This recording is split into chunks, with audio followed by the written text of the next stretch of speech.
নির্বাচনে নিরপেক্ষভাবে দায়িত্ব পালন করতে বিজিবির সদস্যদের নির্দেশ দিয়েছেন স্বরাষ্ট্র উপদেষ্টা জাহাঙ্গীর আলম চৌধুরী। সকালে চট্টগ্রামের সাতকানিয়ায় বিজিবির ১০৪তম রিক্রুট ব্যাচের প্রশিক্ষণ সমাপনী কুচকাওয়াজে এই নির্দেশ দেন তিনি।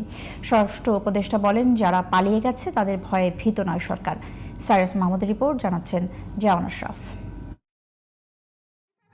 বুধবার সকালে চট্টগ্রামের সাতকানিয়ার বায়তুল ইজ্জতে border guard training centre and কলেজের প্যারেড গ্রাউন্ডে বর্ডার গার্ড বাংলাদেশ বিজিবির ১০৪তম রিক্রুট ব্যাচের প্রশিক্ষণ সমাপনী কুচকাওয়াজ অনুষ্ঠিত হয়েছে।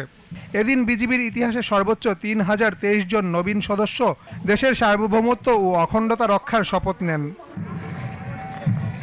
অনুষ্ঠানে নবীন সৈনিকদের শপথবাক্য পাঠ করানোর পাশাপাশি কুচকাওয়াজ পরিদর্শন ও অভিবাদন গ্রহণ করেন স্বরাষ্ট্র উপদেষ্টা জাহাঙ্গীর আলম চৌধুরী।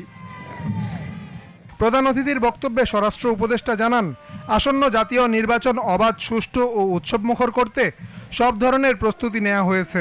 দায়িত্ব পালন করবেন আইনশৃঙ্খলা বাহিনীর ৮,৯৭,১১৭ জন সদস্য।